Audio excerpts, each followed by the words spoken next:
নমস্কার, আপনারা দেখছেন ক্যালকাটা নিউজ। আপনাদের সঙ্গে রয়েছে আমি বৃষ্টি। আর এই মুহূর্তে সরাসরি চলে যাব দিল্লিতে। সেখানে ইন্ডিয়া জোটের প্রতিবাদ কর্মসূচি, যে ছবি আপনারা দেখতে পাচ্ছেন, দিল্লিতে ইন্ডিয়া জোটের প্রতিবাদ কর্মসূচি।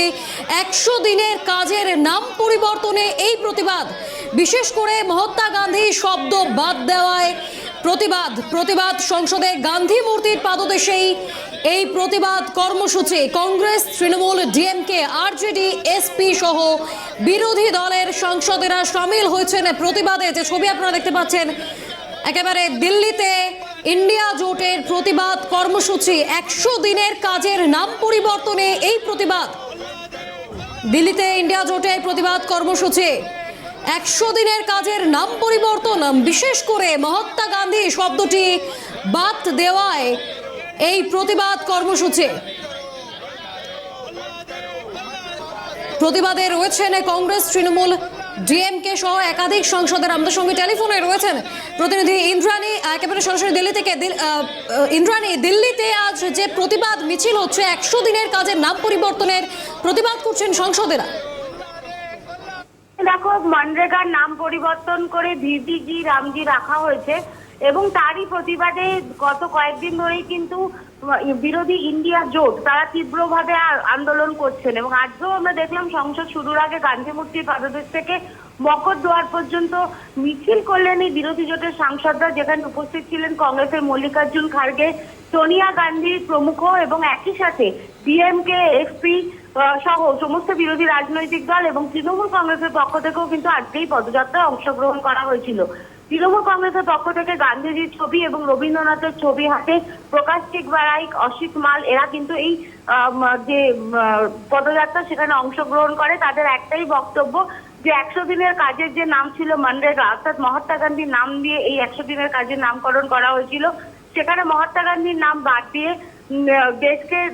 দেশের থেকে মহাত্মা গান্ধীকে ভুলিয়ে দেওয়া চক্রান্ত করছে বিজেপি। এবং তৃণমূলের বক্তব্য হচ্ছে মহাত্মা শব্দটি রবীন্দ্রনাথ ঠাকুরের দেওয়া এবং গান্ধীজি তিনি দেশের ফাদার অফ দ্য নেশন, সুতরাং এই দুজনের নাম বাদ দেওয়া উচিত নয়। কেন এই দুজনের নাম বাদ দেওয়া হলো তারই প্রতিবাদে এই আন্দোলন চলছে সংসদে। তোমাকে জানিয়ে রাখবো, গতকাল গভীর রাত পর্যন্ত লোকসভার অধিবেশন চলে এবং ভিভিজি রামজি এই বিলের উপরে আলোচনা চলে। আজকে দুপুর 12টার সময় কেন্দ্রীয় মন্ত্রী শিবরাজ সিং চৌহান এই বিলের উত্তর দেবেন এবং তারপর বিলটি লোকসভায় পাশ করিয়ে নেওয়ার প্রবল চেষ্টা করবে শাসক দল এবং সংখ্যাগরিষ্ঠতার জোরে সেই বিলটি পাশও হয়ে যাবে, কারণ বিজেপি সহ এনডিএর সমস্ত শরিক দল ইতিমধ্যে 3 লাইন হুইপ দিয়ে রেখেছে যাতে সাংসদরা প্রত্যেকে উপস্থিত থাকেন সংসদে। সুতরাং বাইরে বিক্ষোভ এবং ভিতরে বিলটি পাশ করিয়ে নেওয়া, এই পরিস্থিতিতে আজকে কিন্তু ভিভিজি রামজি বিল নিয়ে যথেষ্ট উত্তপ্ত সংসদের আবহাওয়া। একদমই, সংসদ চত্বর রীতিমতো উত্তপ্ত। ধন্যবাদ ইন্দ্রাণী। যে খবরে আমরা নজর রেখেছিলাম, দিল্লিতে ইন্ডিয়া জোটের প্রতিবাদ মিছিল, 100 দিনের কাজের যে নাম মনরেগা তা পরিবর্তনেই এই প্রতিবাদ কর্মসূচি।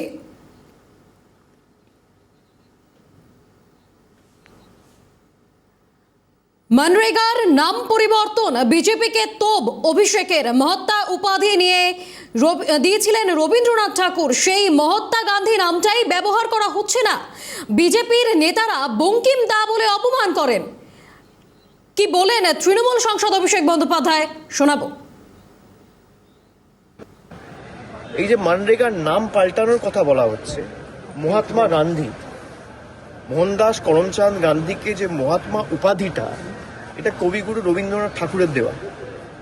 তাকে মহাত্মা উপাধিটা দিয়েছিল রবীন্দ্রনাথ ঠাকুর। সেই মহাত্মা গান্ধীকে বিলের নাম থেকে বাদ দিয়ে দেওয়া হচ্ছে। মহাত্মা গান্ধীর নামটাই ব্যবহার করা হচ্ছে না, মহাত্মা উপাধিটাই ব্যবহার করা হচ্ছে। এদের নেতারা কবিগুরু রবীন্দ্রনাথ ঠাকুরের জন্মস্থান জানেন না। এদের নেতারা স্বামী বিবেকানন্দকে অপমান করে, বঙ্কিমচন্দ্র চট্টোপাধ্যায়কে বঙ্কিম দা বলে সম্বোধন করে। এই কারণেই আমরা বিজেপিকে জমিদার এবং বাংলা বিরোধী বলি।